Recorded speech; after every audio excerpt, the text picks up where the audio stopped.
Running. 156, take one.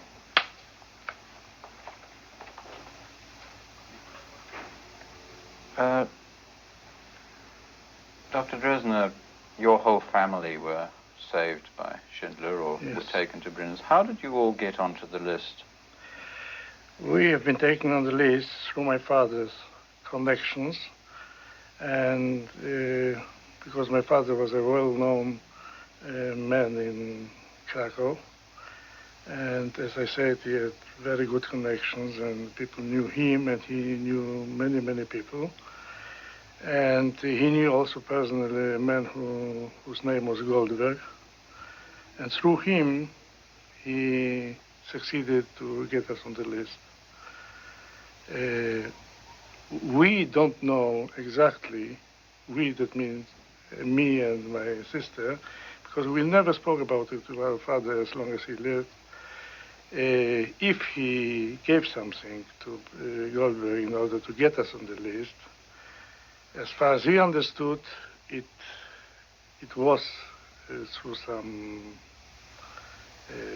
I don't know exactly what, but he gave something. But I really never got the confirmation from my father that he really gave something. But what I am positive that it was through Goldberg. How did... Just wait for that motorbike to go. You were working in the bathhouse, if I remember rightly, in the wash house. Yeah. How did the word go around your family that this list existed and that it meant possibly salvation? Everybody in Plasźow knew what is Schindler and what he's doing and what are the conditions in so-called the mile. And everybody knew how good it would be if you could be there. So there were rumors that he's settling something outside Krakow. As far as I remember, we didn't know exactly that it's going to be Brünnlitz, but it was outside Poland. That was for sure. So the first thing was to get out and to get with him. Most of us knew that there will be, many, many people will be sent at the same time. So if there was a chance to get out. Excuse me, Dr. Dresner, this is a problem we had filming in New York, which is the noise of the sirens. Let's cut for a second. I'm running. Mark. 157, take one.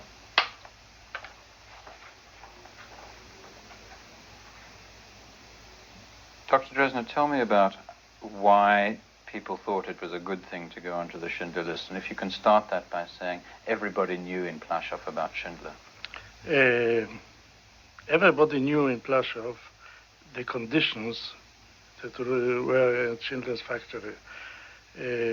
Schindler was coming and going from Plasźow to Plasźow. People were in contact with the people who stayed there constantly. So we knew exactly how good it was there, and the difference and the gap between Plasźow and Emil was so great that everybody knew. And it was, I don't remember that there was a secret time. It was always known, so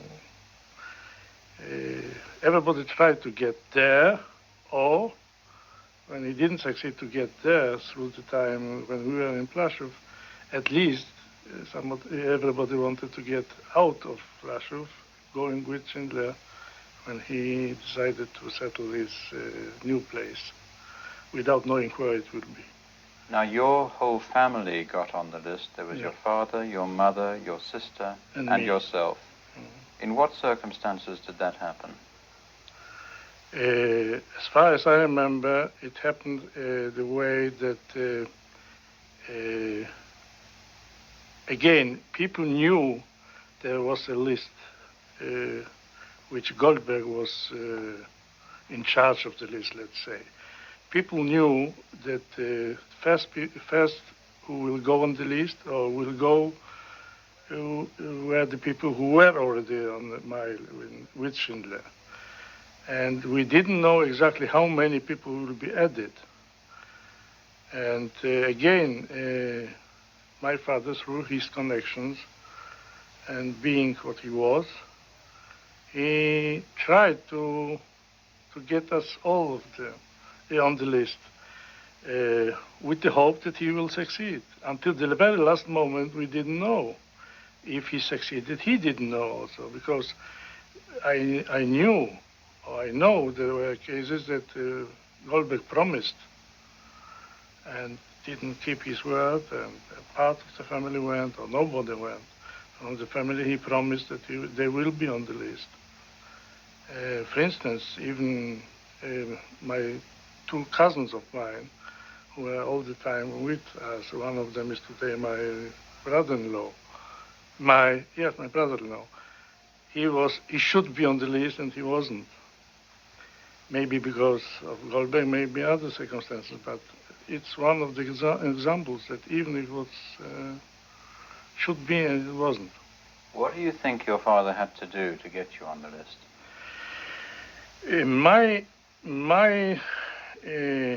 I think that he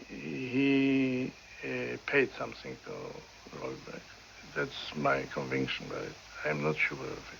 Could you start that by saying, I think my father had to pay... Wait until I finish. I think that my father had to pay Goldberg so that my whole family got on the list.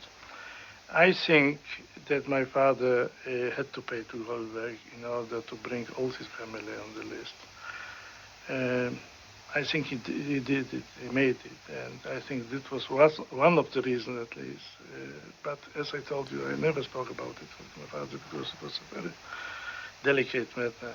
Maybe he didn't want to tell us because otherwise he would tell us directly. But I think so.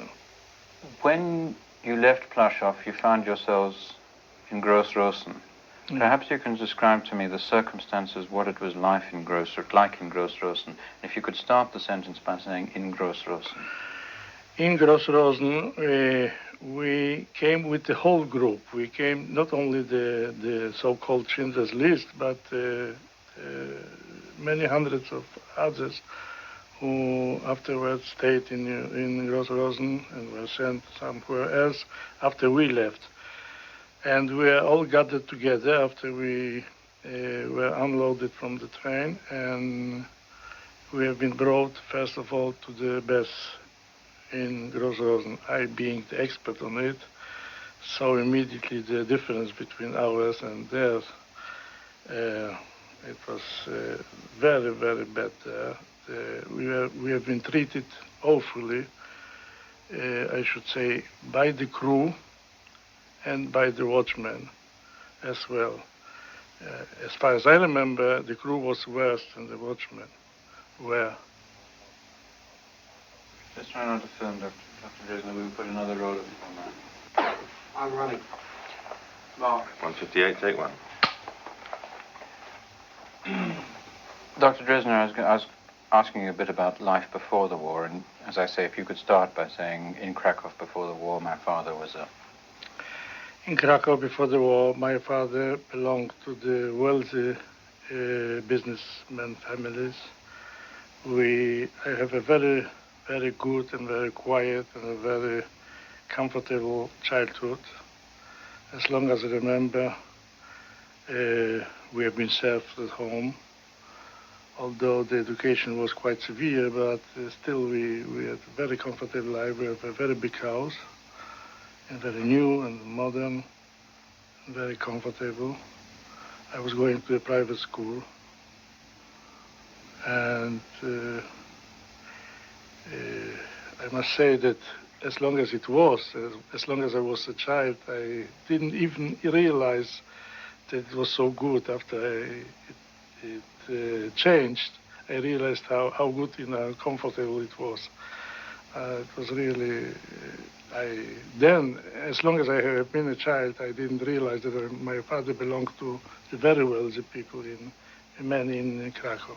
Afterwards, I knew exactly. First of all, I grew, and then I knew the change and the difference. What were the changes that the Nazi occupation brought for families like your own, who were wealthy and lived as integrated people to a large extent? With the occupation, the first thing that we felt we felt it really, was the loss of the house. We have been living in a very nice, in a very modern house, as I said. So we have been thrown out, and the Germans occupied the house and went in.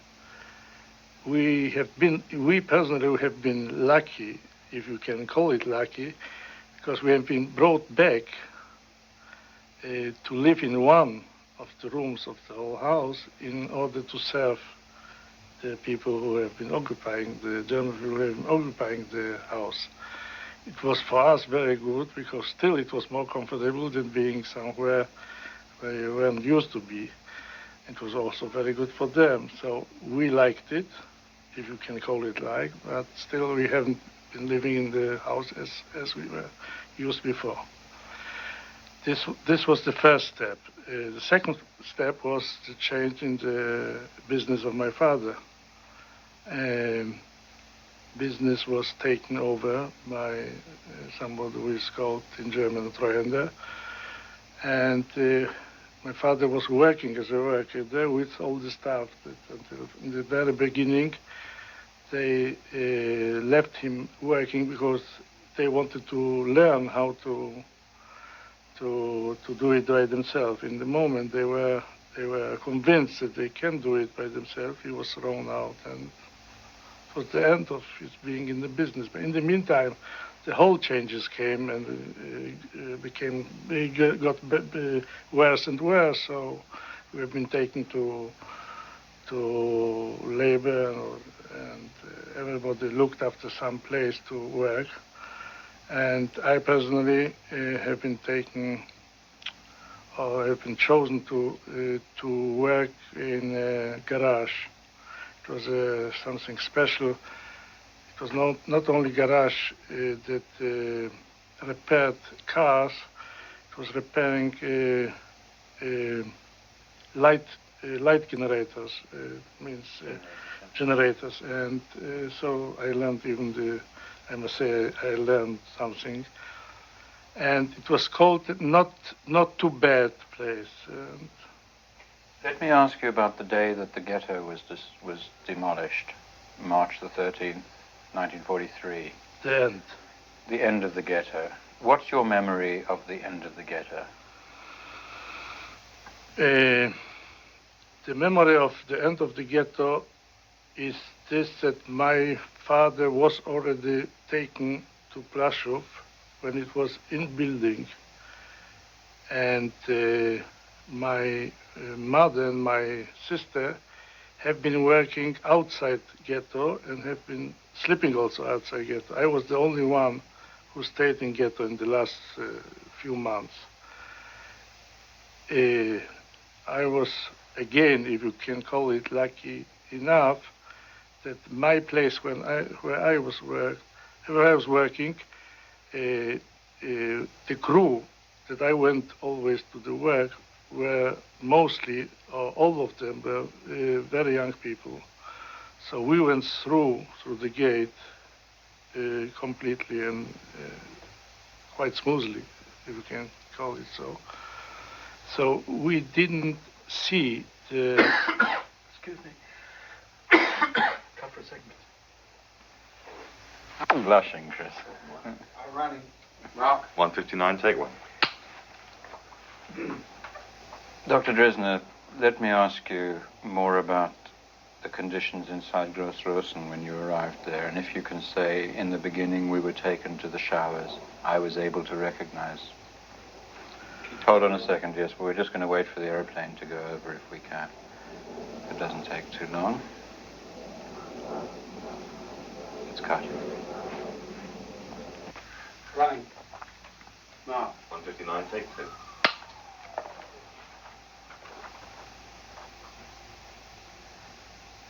Dr. Dresner,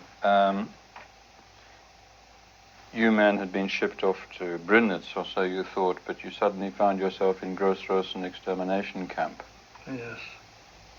When we arrived in Gross-Rosen, we have been unloaded from the train, brought to the showers. Being a so-called expert in this, as I worked in Plasźow in the showers, I saw immediately the big difference between Plasźow and Gross-Rosen. it was much bigger, and the most important thing was that we have been treated awfully there, both by the watchmen and by the crew. And I should say the crew was much worse than the watchmen. Or the watchmen left the whole dirty work to the crewmen, and they knew they can rely on them. We have been beaten, and the procedure was to unclose, to be shaved, all places where you have hair, and then the shower in running, 2-3 minutes, and that was all. And then we have been standing hours outside naked.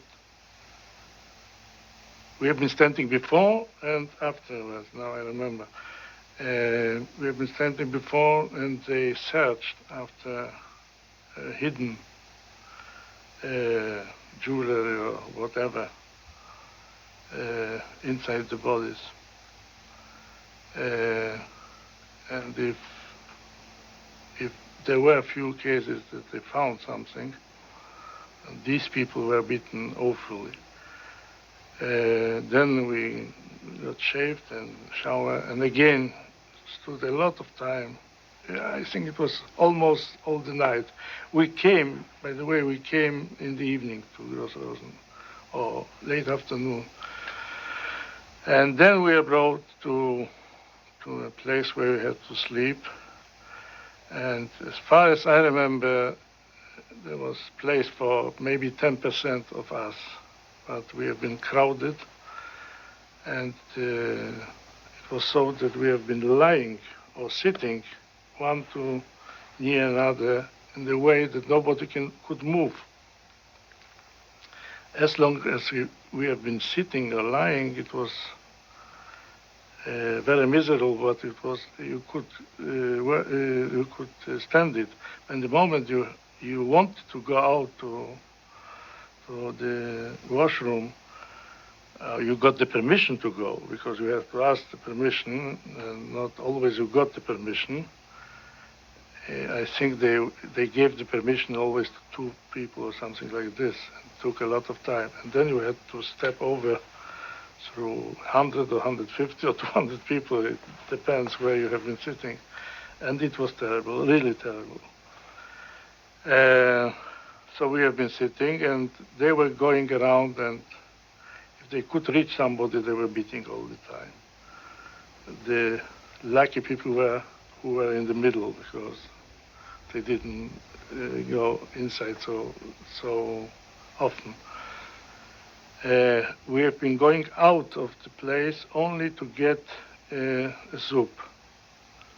It was again, we have been standing in line and waiting in line to get the soup, but in the meantime, everybody, I think it was only by chance that somebody didn't get, was beaten very, very, very, in a very severe way.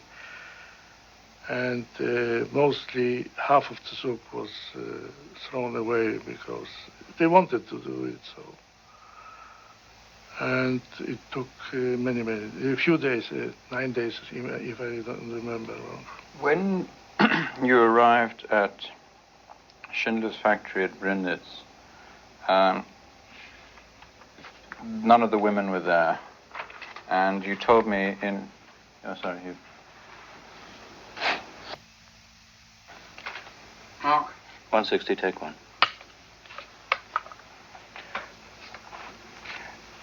Dr. Dresner, when you came to Brünnlitz, the women weren't there, and they didn't come for another 3 weeks or so.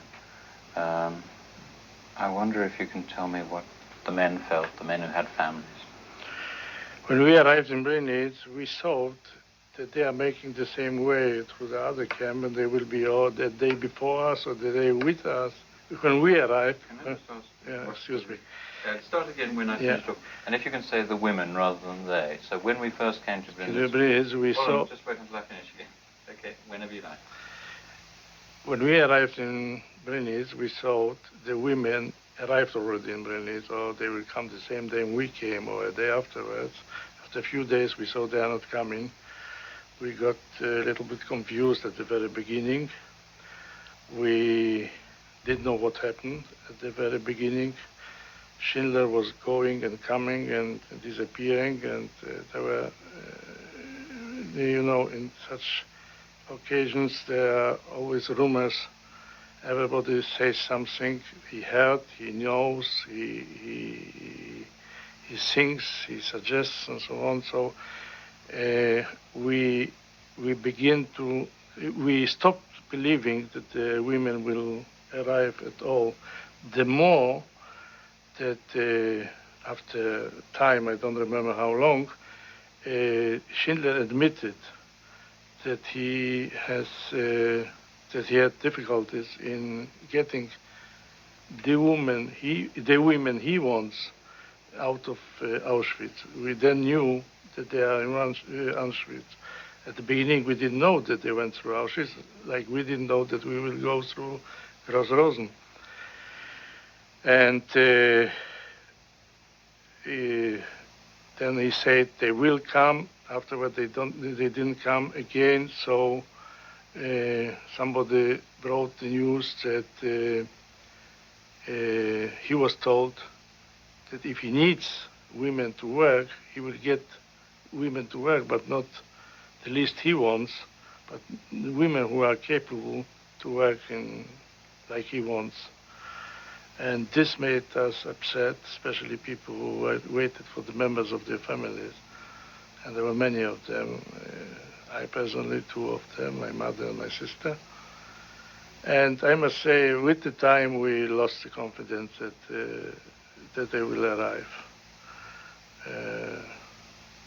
After weeks that they arrived, the joy was begin.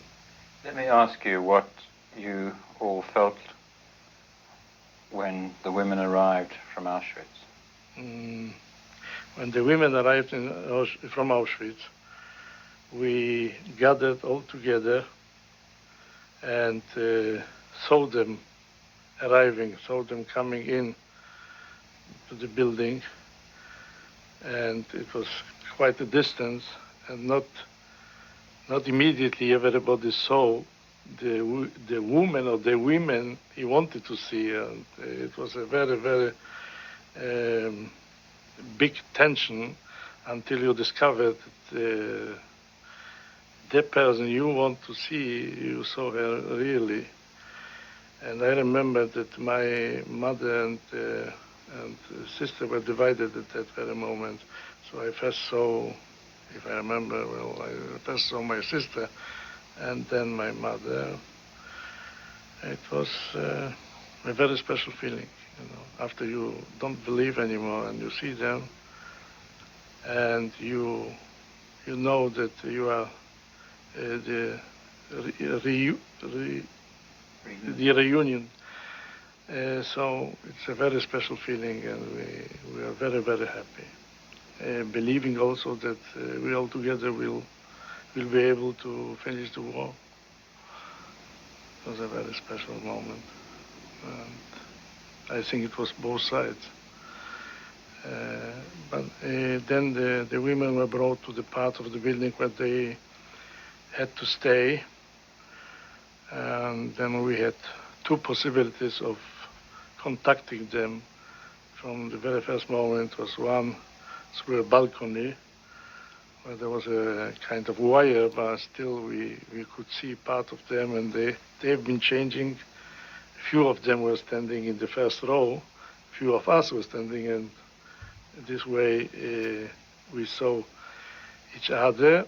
The second was an artificial hole that was made through the wall from the last room we have been staying and the first room they have been staying.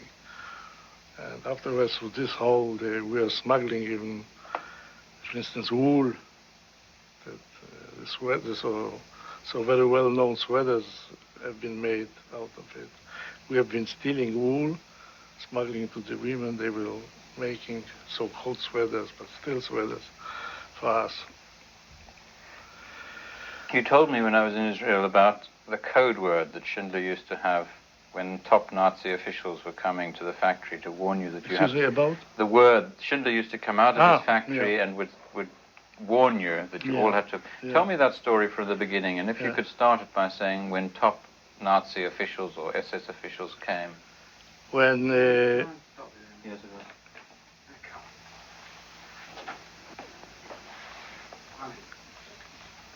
Mark. 161, take 1.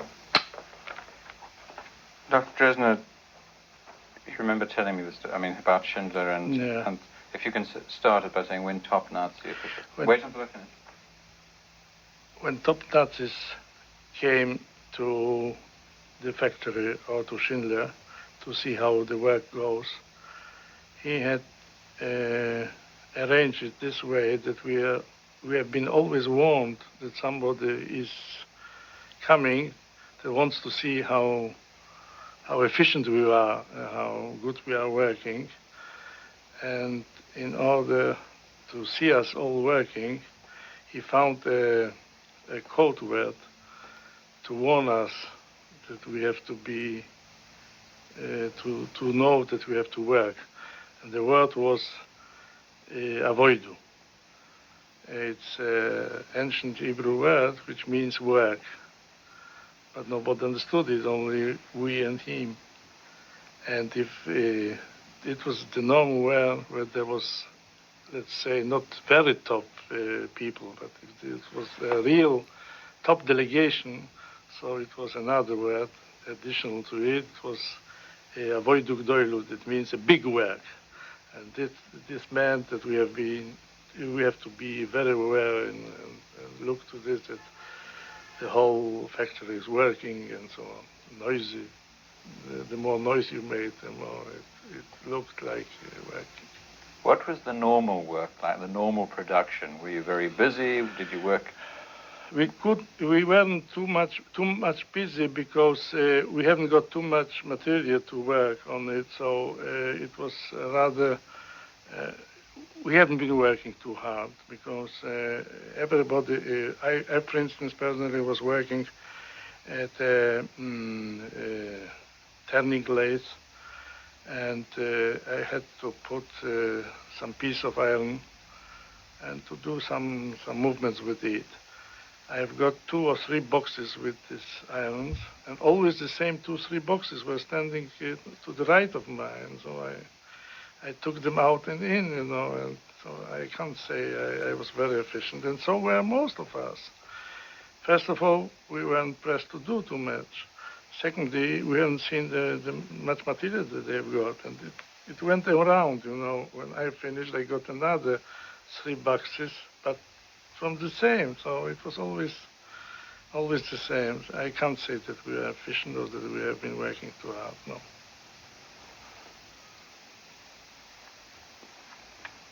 I wonder if you can tell me the story of how you came to be accused of sabotage.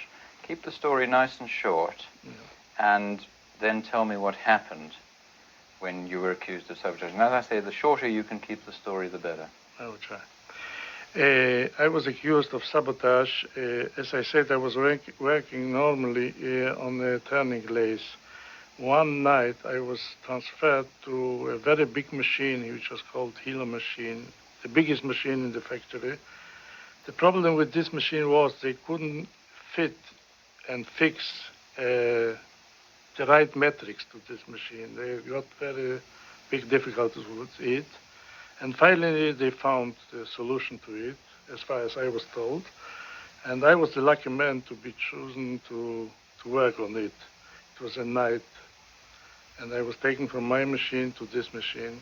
And again, I had to put some piece of iron and to push a button and to do some work with it. And unfortunately, after the first or second movement, it crashed. And I didn't understand immediately, but it occurred that the matrix was broken.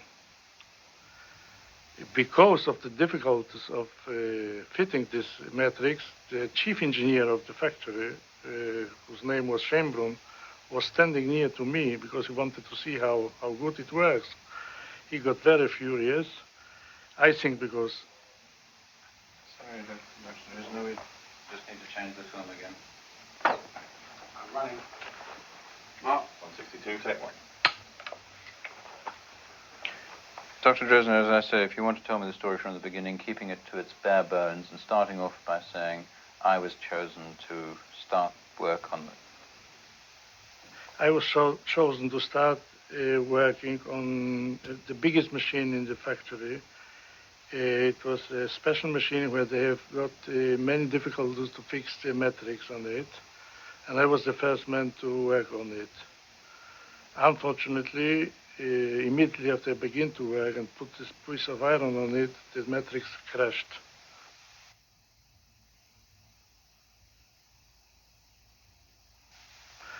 And as it happened, the chief engineer of the factory, whose name was Chamberlain, was standing near to me, and he got furious, and he was the first who accused me of sabotage and brought the news to the commandant of the camp, because he was responsible for these problems. And we knew immediately that he decided to hang me as the first case in this camp, being accused of sabotage. After he sent a message to 2 or 3 places where he had to send a message, we tried to, somebody tried to let Schindler know about it. He wasn't at that time in the factory. It took a day or 2 till he came. And until that time, the commandant didn't get the answer. He had to get the answer and the permit to hang me in the factory. He didn't get. So Schindler was asked to take over, and he did it. And he made it the way that he explained to the commandant, or insisted, that the damage is his, the factory is his. And so he has to be the boss in this trial. And it was very specially arranged. And one evening I was brought before a trial. He succeeded not to inform the commandant where the trial will take place. So it took place in the tool department of the factory, and the judges were Schindler and the 2 engineers of him, Chamberlain and one second named Fuchs. So in the moment I saw that there was no assessed, I was rather comfortable, or more comfortable. And it went this way that he shouted at me and he asked me to explain how it happened. There was also a secretary writing. Let me ask you about the trial. If you start by saying, for the sabotage, I was brought to a trial. Instead of being hung, Schindler organized a trial, and then briefly describe to me what happened in the trial, how Schindler behaved. For the sabotage, I was brought to the trial, and instead of hanging me, he decided to settle a kind of trial, and it went this way that he was there with 2 engineers of him. He asked me to explain how it happened. I tried to explain without knowing exactly how I can explain it. And then he stood up from his chair, approached me, and gave me a very serious, let's say, blow in the jaw. But in the same time, he gave me a sign with his eye, and I understood that it has to be done. And I was very comfortable, although I felt it very good. And then he shouted and gave me again 1 kick or something like this. And at the end, he asked me to disappear because I am a complete idiot, and he would this kind of idiocy doesn't want to work. And I'm even not capable to make sabotage because such an idiot isn't capable to make a sabotage. And this was the end. The punishment was that I had to work 3 or 4 weeks only in the night. This was the punishment. And Instead of being hung, which the SS commander of the camp wanted, Schindler sentenced you to 3 or 4 weeks on the night shift. Yeah. Perhaps you could say that, actually, virtually as I've said it. All right. Instead of being hanged, as the commandant wished or wanted to do, Schindler sentenced me to 3 or 4 weeks working only in the night. And that was all. So it was very easy and very lucky. That's why I'm saying that I was saved twice by Schindler, not once.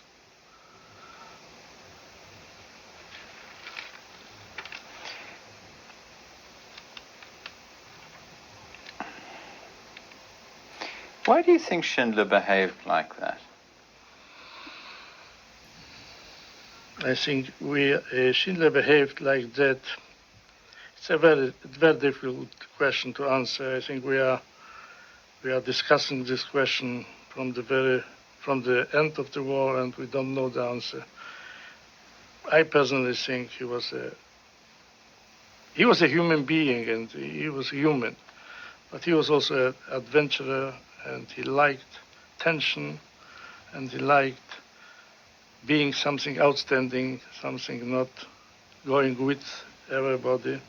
Maybe all to this and being human and not willing to cooperate and to do what the officials were doing, and being an adventurer, maybe also a drinker, and whatever he was, all together gave him the courage or the possibility to do what he did. There is no logical explanation in my mind how somebody could do so much with so many people during such a long time as he did it, because he didn't begin it with Brünnlitz only. It took years, all the years, or most of the years. Excuse me. He was very theatrical, wasn't he?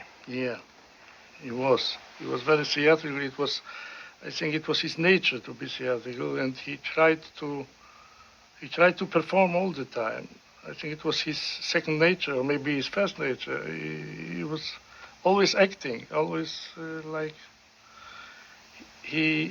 show off and the system of his appearing was like in theater. Maybe it's also a part of being something outstanding, something different, something that nobody was. At the end of the war, he gave a speech. I don't know if you remember the speech. Yeah. Tell me a little bit about that occasion. It was before his departure, when we knew already that the war is over, or will be officially over in a few hours, and he had to depart. He gathered us all, or we gathered all. He got a present, and he wanted to say us goodbye. And he had a very moving speech before he left. The main sentence, in my remembrance, was not to judge the whole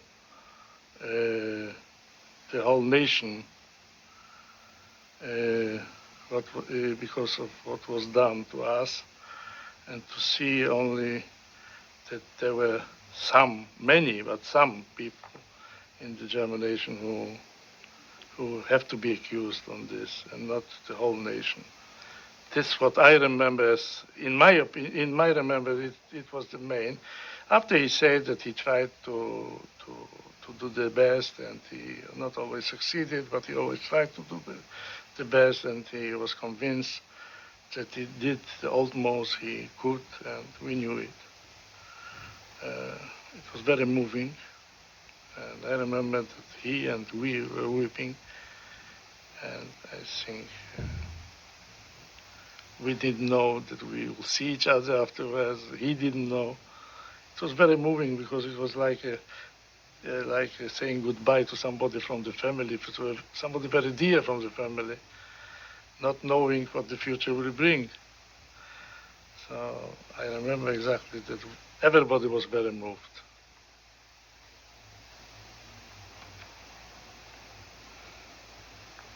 Looking back on it now, who was Oskar Schindler?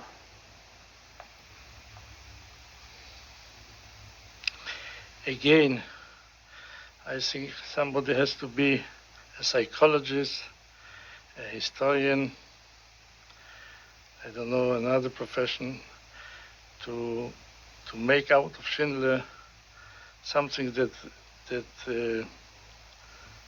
logical and something that you can understand, because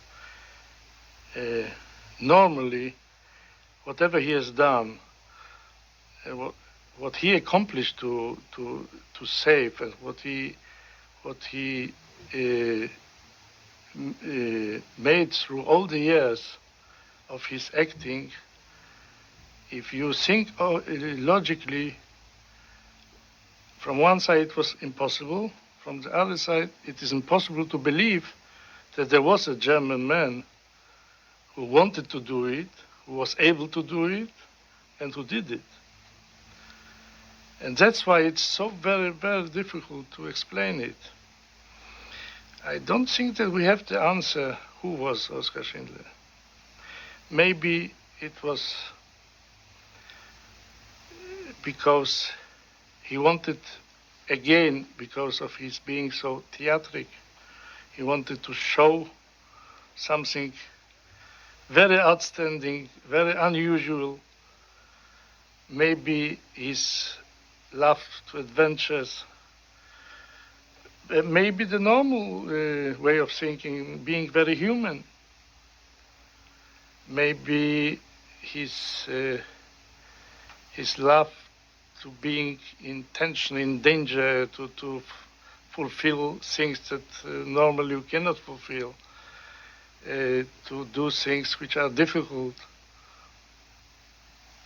It's all together.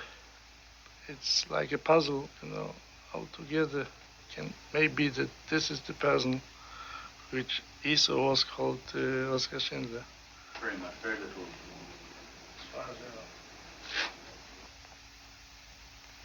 Well, both, in fact. It's true. 163, take one.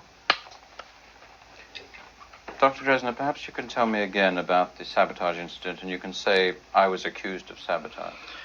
I was accused of sabotage. I was brought to work on the new, very big machine, the biggest machine in the factory, where they have got difficulties to fix and fit the matrix to the machine. And I was the first one to work on the machine when the matrix was fixed, finally.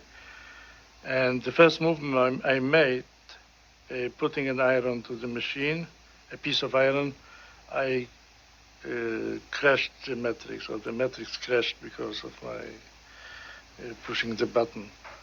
And I was accused of sabotage. What happened when you were accused of sabotage?